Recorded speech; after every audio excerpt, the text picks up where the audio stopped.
It's your boy Chefbaker. Welcome back to the channel. Today we got another reaction video for y'all boys today, and we reacting to Jimmy High Roller. Are we witnessing the greatest peak of all time? Right? If you're new to the channel, please subscribe to the channel, man. Drop a like for your boy on the channel. I'm on the video, and comment joke in the comment. You want to comment something? Comment joke. Let me know you watched the video. You know when a player is truly impacting the game. They can put up great numbers, but that doesn't always translate to winning basketball. You can use the eye test, but our eyes can be deceiving. However, there is one surefire way to tell. And that's when a player is so important and so valuable that their team is utterly lost without them. Every time they step out of the game, everything falls apart. We saw this with LeBron at points in his career. We've seen this many times with Steph. And just a couple days ago, we saw this with Nikola Jokic. In the recent matchup against the Warriors, Jokic started the game, and the Nuggets got out to a 6-point lead before he checked out for the first time with 1:32 left in the first quarter. Now pay attention to the score and the time left on the clock. By the time Jokic re-entered the game, 5 minutes later, the Nuggets were down 5 points. Jokic helped the Nuggets overcome that deficit, and by the time he checked out again at the end of the third, the Nuggets were back up by 5. By the time he returned to the game, just 2.5 minutes later, the Nuggets were down 3 points. Jokic played the rest of the game, and the Nuggets ended up winning by 4. Jokic was on the bench for just 8 minutes of this game, was a net plus 42 points, and the Nuggets won this game by just... Listen, man, real quick about Nikola Jokic. First of all, scoring 56 points in the game, almost having a 56-point triple-double and losing to the Washington Wizards, who was on, I believe, what is a 16-game losing streak. Now, granted, I think what Gordon and Jamal Murray wasn't playing, but still, losing 16 games in a row, the Washington Wizards, Jordan Poole, Nikola Jokic is the best player in the NBA. So he was the best player on that goddamn court. And they lost to the Washington Wizards, almost averaging a 56-point triple-double. Like, looking at his on and off the court numbers is crazy. Like, especially when it comes to the offensive game of that team, he is carrying shoulder to load, and that's why you had him in the locker room saying what he was saying about people's paychecks or whatnot.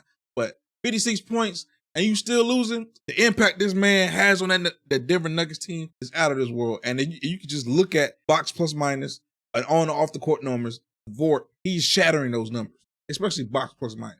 Just 4. And that pretty much sums up how important Nikola Jokic is on a basketball court. Pair the impact he makes on his team's success with stat lines that make you question everything you've ever known about basketball. And you have yourself a player who is beginning to enter conversations that some fans aren't quite ready to have. Are we witnessing the highest peak in the history of the NBA? Some people... We're going to have to start having these conversations. Nikola Jokic is peaking so high, especially on the offensive end. We're going to have uncomfortable conversations when it comes to players in that top 10 category. When we talk about a Kobe, when we talk about Steph Curry, we talk about Tim Duncan, we talk about Hakeem Olajuwon, the Magic Johnsons, we talking about Shaq, Jordan, LeBron. When it comes to Nikola Jokic, we're going to have some uncomfortable conversations because the way this man is peaking, how high he is peaking, especially on the offensive end, it is crazy right now. When you look at this man, his box plus minus, he's averaging, I think, the highest average of box plus minus a player has ever averaged. More than Jordan, more than LeBron James, I believe it's 10. I think Jordan LeBron is 9. He's averaging more, the highest box plus minus ever. When you look at each individual season, statistically, he's having some of the most impactful seasons statistically on the individual level to any player in history. And while he's doing that, he's rivaling some of the greats individual seasons. So we're going to have some uncomfortable conversations about Nikola Jokic, especially if he get his next MVP, and especially if he wins another championship. We're going to have these conversations. Like your top 10, your top 15, it's not going to be solidified when this man is done playing. People think so. We're now going on 5 seasons of this guy being the best player on the planet. And despite 3 MVPs in 4 seasons, the man has somehow found a way to take his game to even another level. Is there still a gap between Jokic and the highest peaks in basketball history? Or is this version of Jokic peaking higher than any player we have ever seen before? Well, there's a pile of evidence that suggests he is. You can make that argument. So far this season, when Jokic is on the floor, the Nuggets score 31 more points per 100 possessions, which means Jokic is single-handedly the difference between the Nuggets being one of the best offenses in NBA history and one of the worst. But the absence of any great offensive player will wreak havoc on a team. It should be expected that a system will struggle when you take out their most valuable and important player. From 2015 to 2017, the 3-year offensive peak of Steph Curry's career, the Warriors scored 15 more points per 100 possessions when he was on the court versus when he wasn't. And Steph's offensive value throughout this 3-year stretch had become the gold standard in the modern NBA. According to Cleaning the Glass, which has a database that dates back to 2004, no other player over the last 21 seasons has been able to match Steph's offensive impact. LeBron came relatively close from 2008 to 2010, elevating the Cavs' offense by 13.5 points per 100 possessions. Peak Chris Paul and Steve Nash were the catalyst to 2 incredible offenses. But even amongst offensive juggernauts, Steph was in a league of his own. Until Jokic hit his peak, where he has been... Damn, look at Jokic. Real quick, I want to say this. This is the reason why Tim Duncan gets disrespected. Look at his offensive impact in comparison to all the other greats. That's why Tim Duncan get disrespected. His defensive end, which is hard to measure, it's hard to accurately measure defense. Defensive end doesn't get recognized or it's hard to measure stats-wise, right? But his offensive end, in comparison to the other greats, he just didn't peak as high as the other offensive players. That's why he get disrespected. Been the most impactful offensive player over the last 2 decades, and it's not even remotely close. Over the last 3 seasons, the Nuggets scored 23.3 more points per 100 possessions when Jokic is on the court. That is a larger gap than most starting fives have over their bench unit. Jokic is making this big of an impact by himself. And we already knew that he was approaching, if not already at the level of some of the best, most impactful players in NBA history. But to really enter the conversation, Jokic first had to do what every all-time great must: prove that he could be this good over and over and over again.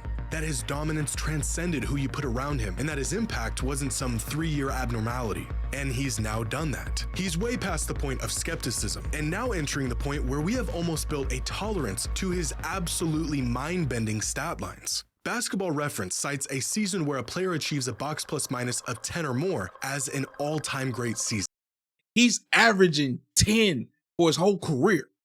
10 for his whole career. Meaning, his whole career, he's been peaking as Jordan and LeBron. That's crazy.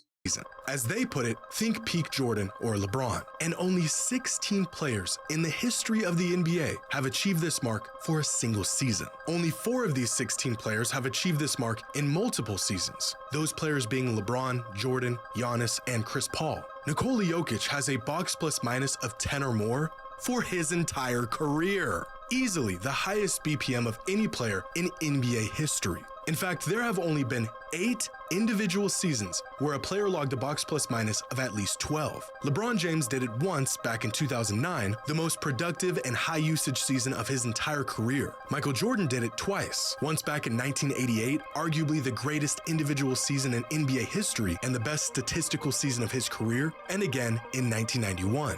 This season, Nikola Jokic is on path to accomplishing this feat as well, joining an exclusive club with the 2 greatest players of all time. But he's been in the club for a while now, because he also did it last season, and the season before that. Oh, and the season before that, and the season before that one. 5 straight seasons of basketball, equal or better than the very best seasons of LeBron and Jordan. But you don't have to seek out metrics to see how Jokic has mastered the game.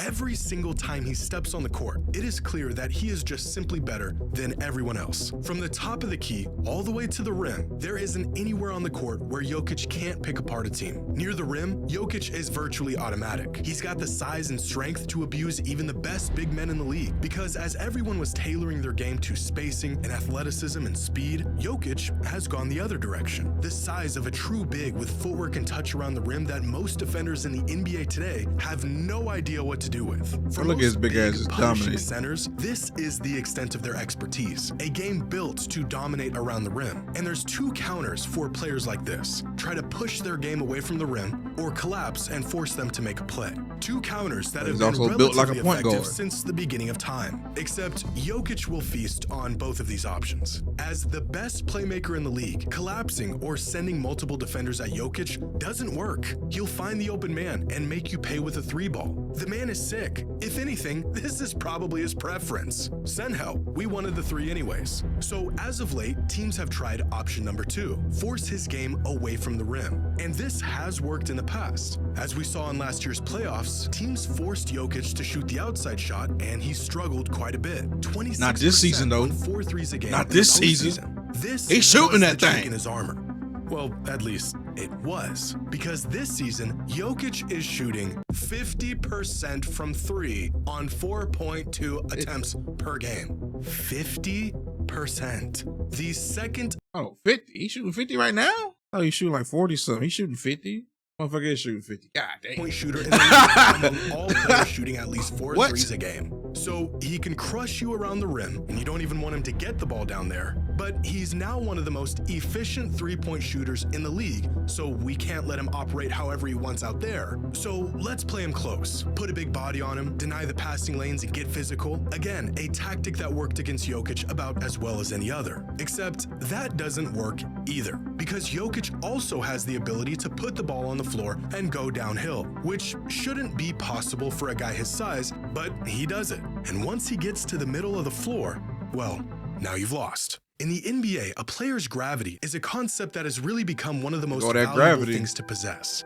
This is what offensive gravity looks like. When Jokic gets to this spot, the defense completely sinks in and bends however he wants it to. From here, he becomes the most lethal offensive weapon the game has ever seen, with the size, IQ, and skills to do whatever he wants. From this spot, there really isn't anything preventing Jokic from at least getting the shot that he or his team wants. Again, the best passer and playmaker in the league, so he'll find the open man if and when you close on him. Give him space, and he's capable of hitting the shot all day long. Or maybe he'll just put his back to the basket and back you into oblivion while you question if all that time you spent in the weight room was really worth it.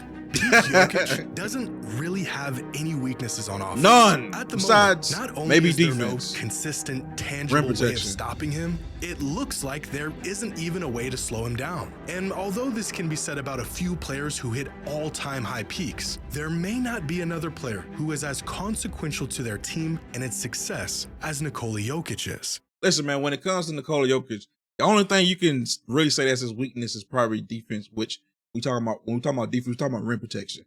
As a defender, he is not a poor defender. He's not the best rim protector. He's not a great rim protector, but that's the only thing you could probably point out to as a weakness. When it comes to offense, when it comes to, first of all, the size, he's 7 foot. He's strong. Can't nobody bully him in the paint. When it comes to his inside game in the paint, he shoot efficient from the inside. When it comes to mid-range, he shoot efficient from the mid-range. When it comes to the three-pointer, we just looked at it. He's shooting 51% from the three-point line. And if you try to double team this man, he has the best passing skills in the NBA currently right now. We could carve up your defense, carve up any double team you see in his way, any openings. He can see plays developing before they even ran on the court. So like when it comes to like the ultimate offensive player, Nikola Jokic is it. And when we talk about the ultimate offensive players, he's peaking high as one of the greatest offensive players that we have ever seen. And because of that, we're going to have uncomfortable conversations when this man is done playing. People are having uncomfortable conversations about this man right now. So, how you feel about the Joker? This, man, we are witnessing one of the greatest, if not the greatest offensive peak in NBA history.